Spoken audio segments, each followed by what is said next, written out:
Shane. I'm Kelsey, and this is Dixie, and we're Love Hut for Life. And these are our friends Bailey and Willow. And Shane just finished building out their new home on wheels. We wanted to take some time to show you what we've accomplished inside of this bus. Most of my work is actually on the inside of the bus, with the exception of a few little metal patches I did, as well as this handy dandy fold-up table. Y'all come inside and check it out. We're gonna get Shane inside to show you all of his work, and then we'll get the girls inside to tell you all of their future plans for this awesome little bus.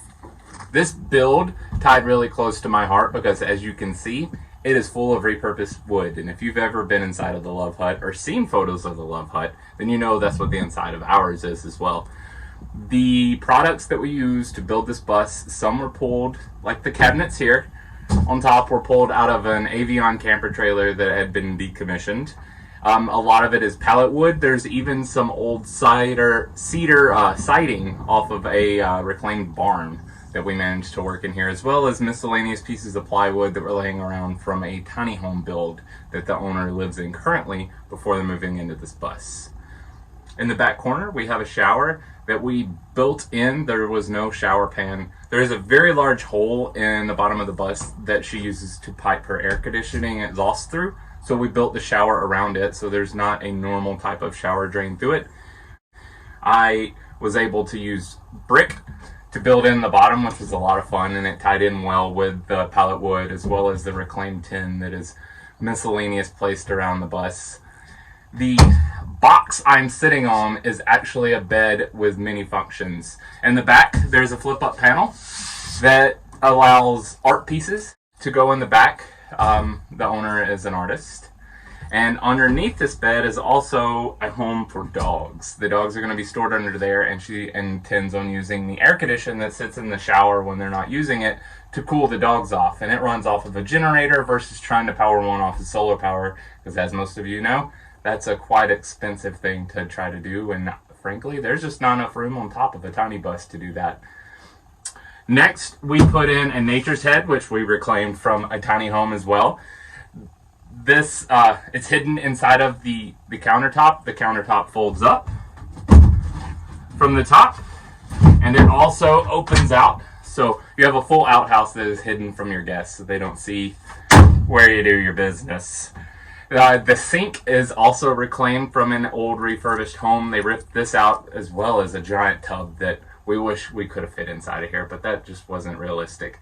It is cast iron. It weighs a lot, but I think it is a positive attribute to this bus. It brings a lot of character in, and it looks well with the galvanized fittings that we use for the sink, because frankly, if you go to a big box store and you look at the faucet selection, you're going to be paying well over $100 for a plastic faucet, basically. So using galvanized or copper, you're able to build something sturdy that's going to stand up to this life, as well as it has a little character to it. It looks fun versus just the standard household faucet. Past that, we have the water tank storage, which once again was claimed from a tiny home. We built it into the countertop so you can't see it from outside. If you access the storage underneath the sink, you can see your water levels, so you can keep an eye on those. And the water pump is placed on top of it for easy maintenance and any electrical work that needs to be done to it. There's an accumulator plumbed in as well, so if that pressure changes, you will be able to access that and change that pressure easily versus having to dig in underneath the sink.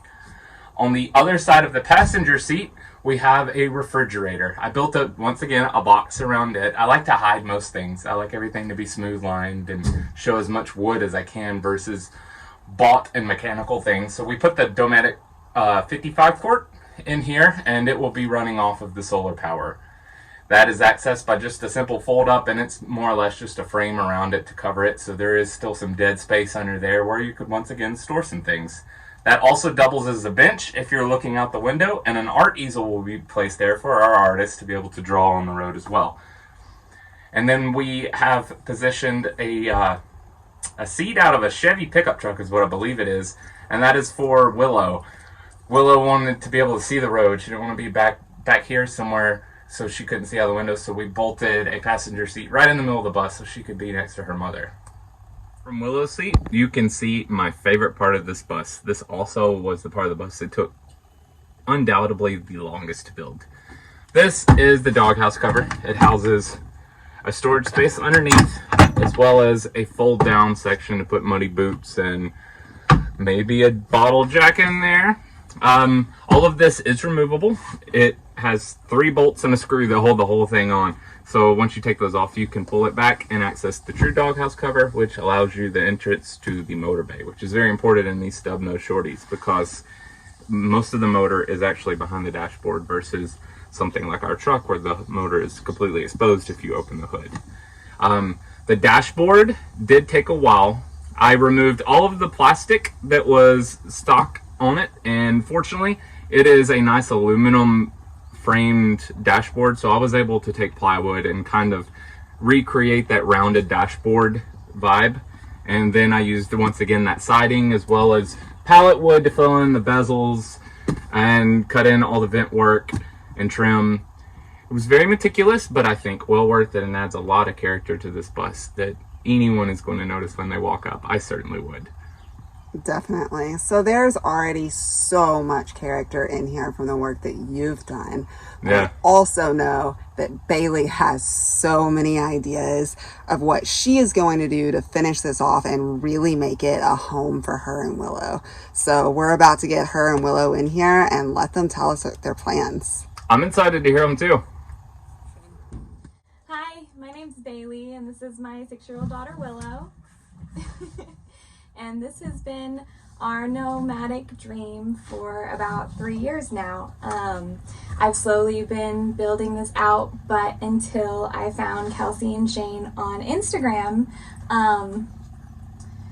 none of the finishes were in here at all. I had the ceiling up, but all the cabinetry, all the intricate woodwork that you see here with the pallet wood is all Shane. So I'm so grateful that we found them and that we can build this lifestyle and travel all over the US. So I plan on doing some more finishes, working with a local artist who does live edge and epoxy inlay, and I plan on doing that in the next few months, and a lot of finishing work and artistic details.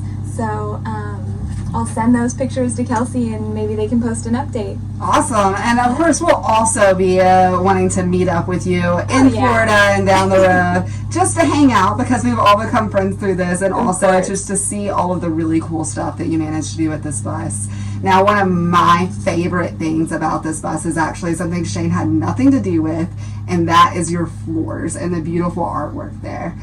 So Bailey is an artist, and I can't wait to see how that is put into this bus in all of the different ways to really make it a home. Yeah, I'm so excited to make this a home and make it a really unique space. So yeah, looking forward to our travels and raising her on the road when she's out of school. What do you think, Willow? Did this place turn out as good as you imagined it was going to? Mm-hmm. And our dogs are going to sleep right under here. Oh yeah. We have 3 dogs. No, 2. Well, now we have 3 since he's going to live with us. Yeah. Which is gravy.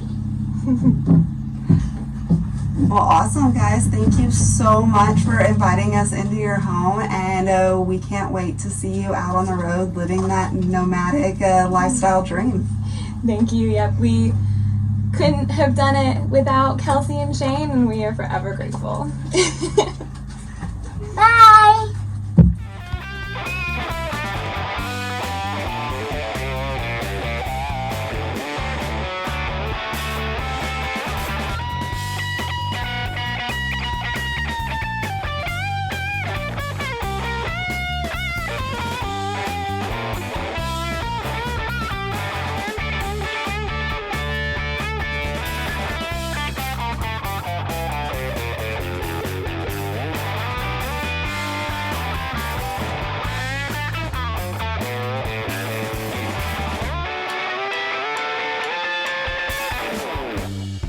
I'm super excited about how this one turned out.